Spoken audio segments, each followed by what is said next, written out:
I fell asleep during the ACT portion of the math. So Oh, no. I'm not gonna lie to you. How did I end up where I did? There's a reason I teach English. The math is not mathing. Mic check, mic check. What's going on? Welcome into another episode of the KZ Community Beats. Tis I, your host, Ross Martinez. And all the way from Manual High School, the winner, the recipient of the One Class at a Time grant, Ms Adrienne Tinsley. Did I say that right? Yep. I did? Yeah. Too much energy? No, It you're is a good. Monday afternoon. I gotta dial it back a little bit. So we talked about it. You teach the creative writing class portion over at Manual High School, right? Mm-hmm. How long you been there now? I have been there for about 2.5 years. This is my second full year at Manual. And you just got the One Class at a Time grant. Yes. So what's that grant and how does it help you out? The One Class at a Time grant is provided by News 25 and CEFCU, and it is a grant that enables teachers to provide their students with classroom supplies. Oh, nice. They award it once a week to different classrooms around Peoria and I believe surrounding communities.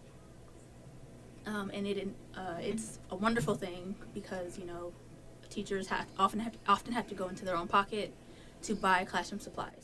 What kind of supplies do you buy for creative writing? Just so people could get more aware of that. So for my creative writing class, I plan on buying, my goal is for them to have, at the end of the year, a booklet of everything that they've worked on for the entire year. Ooh. So their fiction piece, their poems, their nonfiction piece, and their drama that we haven't gotten to yet. Ooh, drama, like poetry drama or play. Ooh. I'm gonna group them up and put them in. I'm gonna group them up, and they're gonna write plays in groups. So it seems like throughout the year that you have the students, because it's full year, right? Yes. So for the full year, you take them through every major piece of literature that you can Yes. create. Yes. Was that by design or? It's what I did in college.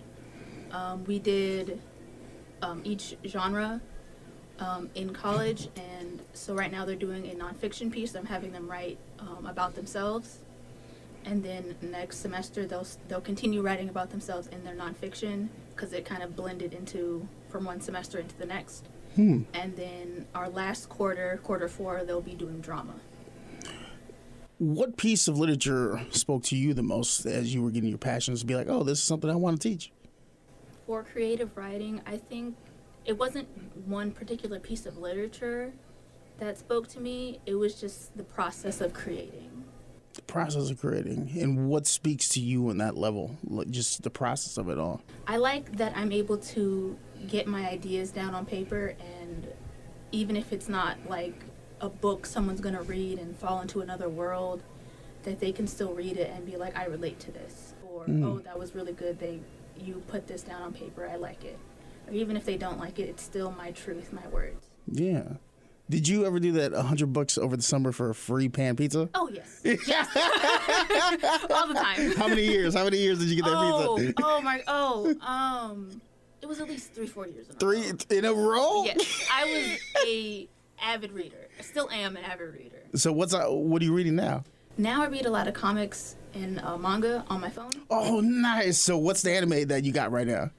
I haven't actually watched any anime in quite a while. So but just straight comics. I'm reading Spy X Family. I haven't caught that one yet. It's good. It's very good. The one I just got into, it's a Spirit Gun. What is that one? That's Yu Yu Hakusho. Yes, yeah. I watched that as a kid when it first came out on Toonami. I started watching RDC World 1 on YouTube. Yeah. And I bring this up because all this pertains to creative writing. The things we love, I think a lot of people think creative writing, oh, a book, this. No, but there's so many different facets to creative writing. Like the anime we watch, the video games that have the storytelling, all that. It's all creative. Yes. And this is what you help the kids nurture and build. And who instilled that into you? I'd say my parents. Honestly, my parents never, told me, oh, you're being childish for watching this still, even when you're in high school or anything like that. My mom still watches cartoons now. She'll sit in the kitchen and watch Scooby-Doo. Oh, hell yeah. You know? because, you know, that was what she grew up watching, like the old school 1960s Scooby-Doo. Yeah. And I still watch Pokemon. yeah. Digimon. Yeah, but like Tom and Jerry. I think a lot of kids nowadays are like not scared, but just hesitant to just embrace that vulnerability. Really? You see, You know? like, because you have more boots on the ground approach. You know what the kids are doing. You know the slang they're saying, the things they love, things they hate.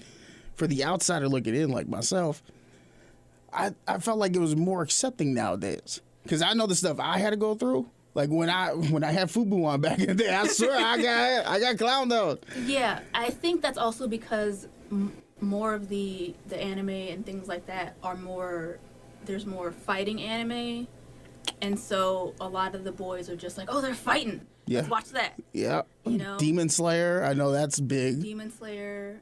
One Punch Man. One Punch yes. Man. They're all, it's just a lot Dragon of- Ball Z, that was on me. But like when I was I don't know how far apart in age we are, but like even I'm 34 this year. I'm 28. Well, but still, when we were growing up, it was still this stigma against it. You know, not as bad as earlier when, you know, anime first came to America, but still about this, oh, you can't like that because XYZ. Naruto had just come out when I was young, and not the cool thing, but anybody that was into Naruto, they would run with their hands back Yes. like he does, and people always crack jokes about that kid. But now it's like there's conventions in magnitude, a bunch of people running that way. So like it's kind of interesting from your perspective, saying that, you know, kids still feel shy about, you know, deep diving into that world and climate. So that's interesting to see that that's still there. Yeah, it depends on the kid, naturally, you know, but in certain circles at schools, you'll see like, oh, you watch that, you're lame. Oh, you watch that, you're lame. Oh, but did you watch this one? Okay, that's cool. Depends on what you're watching. What sect or what group involved? So what have been some amazing stories to you as somebody that's a consumer of creative writing and media that really speak to you as an individual? I really have to give it up to Suzanne Collins because she went from writing children's media to the Hunger Games. Did you watch the new one? I haven't yet, Oh, okay. but I've seen really good things about it. Yeah. But to go from that shift from children's media, like, to do that and then to write this dystopian fantasy is just such a wild shift to me. And it's really, really well done, you know. And you got to wonder how long she'd been had that in her back pocket, just waiting to be like, here you go. How much is the writer's emotions play impact on like what you can create in that moment? Like I know writer's block is a big thing. Yes. So I saw a quote once that said every book is a piece of the writer's soul, and I firmly believe that, because to write is to be vulnerable. You know, even if it's something you're completely making up, you're still putting yourself out there.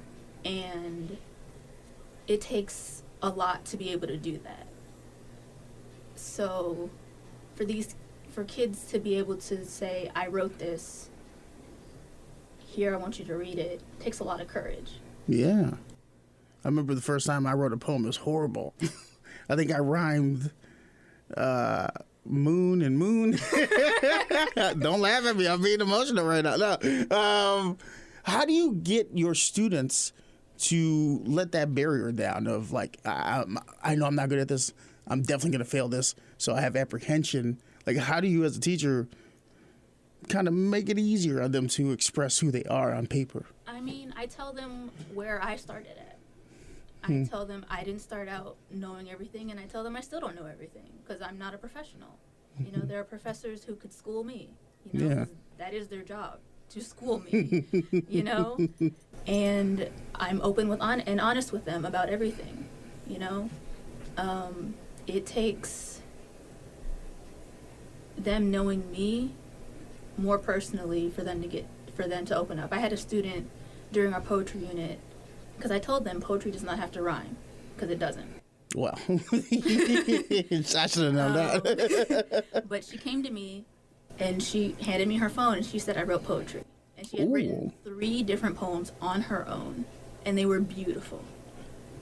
They were fantastic, and I was so proud of her. Yeah. She did that on her own without any prompting. It wasn't even a homework assignment. She just took passion and went for it. She took off with it. I was so impressed and so happy for her. Huh. Have you had other moments like that in your tenure of teaching where you're like, oh, I really impacted this person? It gives validation what I'm doing, some reason? Yes. So it wasn't my creative writing class, but my creative writing class and my regular English classes were doing poetry at the same time. And so an assignment that I gave them was to make poems out of song lyrics and then song titles. And once they understood the assignment, my classes, they took off with it. They came up with the most creative poems I had ever read in my life. Really? Yes. And how young are the kids? They're, the youngest might be like 15. I have sophomores. And then... Youngins. Yeah. Yeah. I do have a class of freshmen. And they came up with some really good stuff too. But at that time period, freshmen, sophomores, emotionally you're going through so much in life. Like you're kind of like, this is the first time you're kind of self-aware of everything. And you're experiencing everything in magnitude. God knows if you start dating at that time, the end of the world happens. But it's amazing how you can get that knowledge out to kids. Like, how do you deal with the child that's like, I don't know if I want to open up? I think what helped with that particular assignment was that I told them it doesn't have to rhyme, and the songs that they chose to use, if you listen to the music, it already deals with heavy emotion. Yeah. So they already they understood the assignment without needing to go back and listen to the songs. You know, so you got these really heavily emotional pieces, and at first I was like, "Are you okay? Are you good?" But you know, taking a step back and looking at it, you're just like, okay, you're doing the assignment correctly, and this is how you're expressing yourself. And it was really, really insightful and really good, really wonderful to look at. Some of the best pieces of art are the ones that have raw emotion into it. How difficult is it to really find that groove when you're first starting to write? Because it took me, I'm 34 now. I think it took me till I was 31 to figure out my personality and be comfortable on the mic, just crack the mic and start talking. Yeah. So creative wise, it's gotta take a lot to just be comfortable. It takes a while. Kids are gonna, have self-doubts, especially at that age. Like you said, they're still figuring themselves out. I still think I'm a terrible writer. I put out a chapter and I'm just like, nope, that was awful. Still? Yeah. Because you're writing a book right now, right? Yeah, I write fan fiction on the side, but I put out a chapter. People say they love it. I'm like, no, you didn't. You're lying to me. You're lying. But I'm just open and honest with the kids. Like, it's okay if this is just a rough draft. This is just a rough draft. We're gonna go over it. We're gonna talk. We're gonna have that one-on-one. I'm gonna tell you where you're doing good, where you can improve, and again where you're doing well. Okay, I always think of it like a sandwich. What they're doing well, what they can improve on. I never say what they're doing bad on, because they're not doing anything bad. As long as you're trying. Exactly. It's only where they can improve. At the end of the day, as long as you are attempting something, in my book, I'm like, all right, cool. Yeah. You might not be great at it, but yeah. I wasn't great at what I do when I first cracked the mic. Yeah. They told me to read the weather, and I read the wrong city. We were downtown Chicago. I read Minneapolis. The guy who gave me the chance, he's looking at me. He's like, "What are you doing?" I'm like, "It's my first day." It'd be perfect. Did you always see yourself as a teacher? No. What did you want to do initially? I started going to college for communications. I was going to be in HR. Really? And then... I mean, you deal with different type of emotions at that point. Yeah. And then I switched to psychology, and then to English ed. So, you like picking apart somebody's brain, kind of. A little bit. The main goal was to be able to help people. And then I realized that where I was going to help people just shifted, because I realized in one of my sociology classes that by the time if I was going to be a sociologist, by the time I got to them as adults, it would be just a little bit too late, in my opinion. So what fan fiction? You said you write fan fiction. What are the fan fiction things you're doing? Oh my God. Come on. I write I call it a fix-it fic. Writing one about Twilight. I have one with Marvel for Marvel, X-Men, and the Avengers. Wait, let's talk about this one because you got my full attention. Originally, you lost me with Team Edward, Team Jacob, because I told you beforehand a girl broke up with me with that. For those that weren't in the room when we were talking off air, I had a girl break up with me years ago. So, like, you know what? You're just not my Team Edward. And I was like, what the hell? Because I hadn't watched the movie yet. And I wasn't her Team Edward. So let's talk about this fan fiction. You have Marvel fan fiction? Yeah, I'm a giant nerd, for those of you who aren't aware.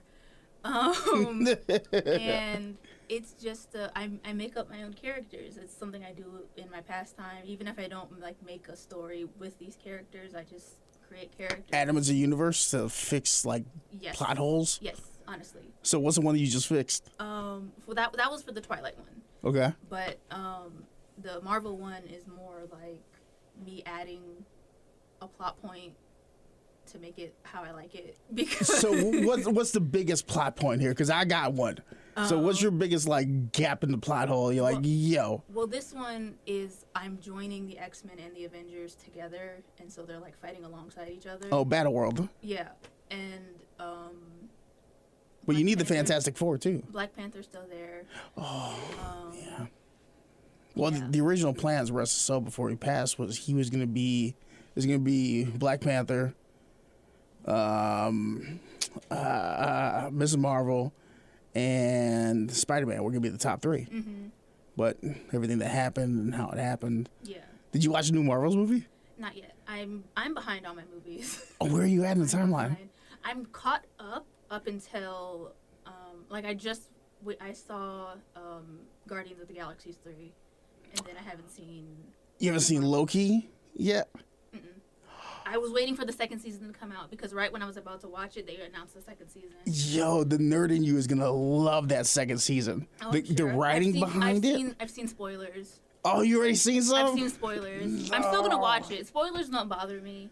They don't. Well, that's interesting because as a creative writer, you would think because you would want to see the process, though. Oh no, because spoilers don't bother me because I'm still gonna watch it and still enjoy the process. Really? Like, yeah, because the spoilers, even if I see like the whole spoiler, I'm still gonna be like, okay, well, how do we get from point A to point B to point C?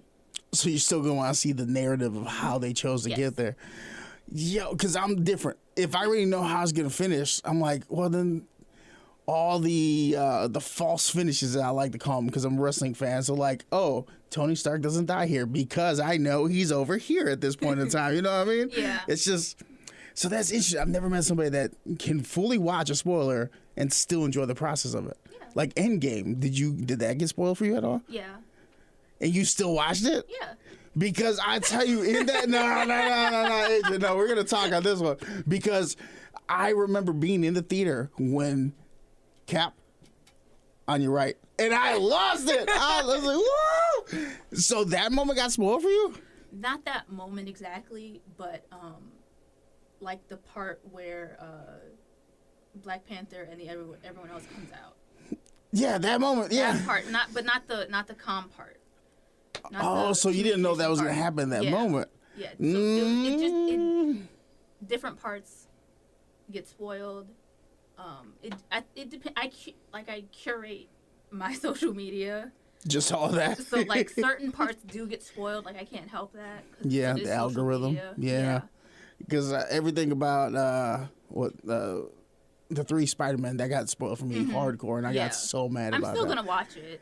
You haven't seen that one? Mm-mm. They won't release it. Like Disney Plus has every single Spider-Man except that one. Amazon Prime.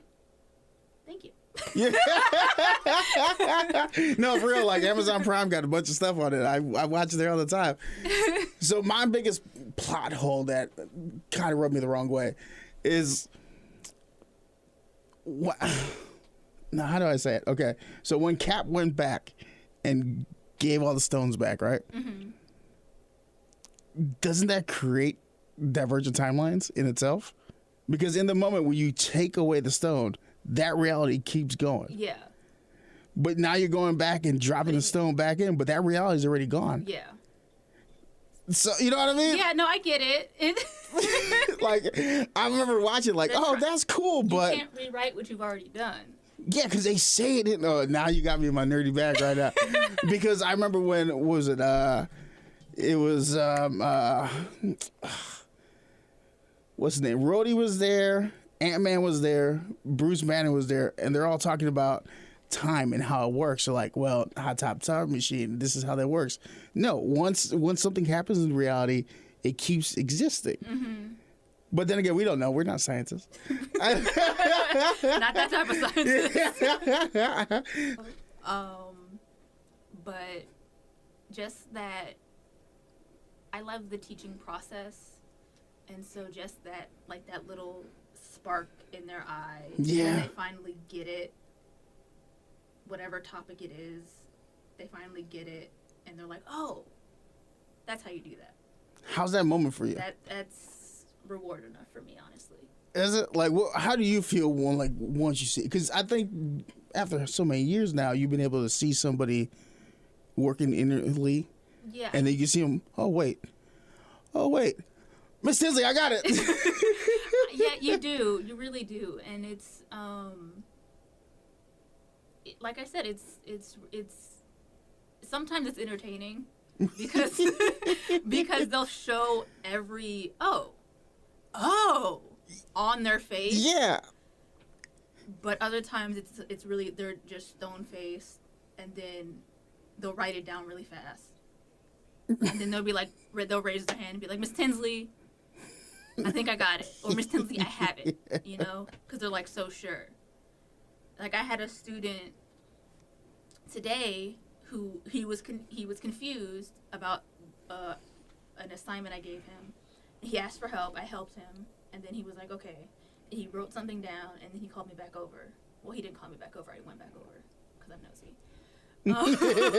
Same. And I looked down, I read it, and I was like, you got it. He was like, for real? I was like, yeah. He was like, put that on what?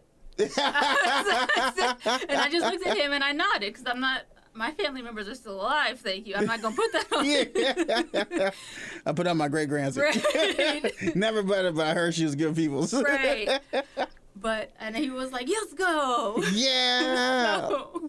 You gotta love it when I've had moments where I've taught, and that moment that you speak of, it's so rewarding. It really is. It's just like, okay, I helped somebody understand a process that was difficult for me at one point, and I'm able to convey not just the necessity, but the vitality of what we're teaching. Mm-hmm. And you got it. Now you got some passion behind it. I'm like, ooh. That's how I felt watching that scene from Avengers. You know what I mean? Like, it's just great. I don't know. I think the greatest gift you can is to teach somebody something, especially something that you're passionate about. Yes. Like, that's a big, you got a big smile when you saw that. Like, yes, that's dope. Have you reached out to any mentors in the past? Like, hey, look what I just got. Because this is a big deal. I haven't posted anything. I told my parents. I have a friend. I'm going to shout her out, Patty. Hi, Patty. Patty, friend of the show. What up, Patty? I told her. She was super excited for me. Oh, yeah, what'd your parents say? Oh, they were super excited. They were like, oh, that's so wonderful, da-da-da-da. They knew. Like, yeah, we knew you was going to do that. But I would consider Patty like a mentor. She was actually my host mom when I student taught, because I student taught in Wisconsin. Oh, nice, yeah. You're not a Packers fan, are you? No. Thank you. Sorry for any Packers fans listening, but I mean it. I would be disowned if I was. Yeah. I'm not joking. My mom is a Bears fan? Yes. Yes. Avid Bears fan. Welcome to the fan base. It's not been nice. No. But and Patty was super excited for me, But I do consider Patty another mentor. Nice. She's also in the education field, and we talk about, oh, this happened. She goes to conferences all the time, and she tells me what happens at those, and we talk about education and stuff. Nice. So, it's always good to have somebody to teach you as you're teaching. It's an ongoing process. yes, for sure. You're never at the finality of it. It's just keep going, keep going. Now, here's something I always love to ask people when they come to sit down and talk to me. It's kind of ironic because we're talking about storytelling and creative writing, but each of us have a story. Each of us our own book, our own movie, whatever you want to call it. At the end of yours, what do you want somebody to get away from your story? I know, deep personal questions. You're like, I'm just going to come talk about this. Nope, we going Oprah style.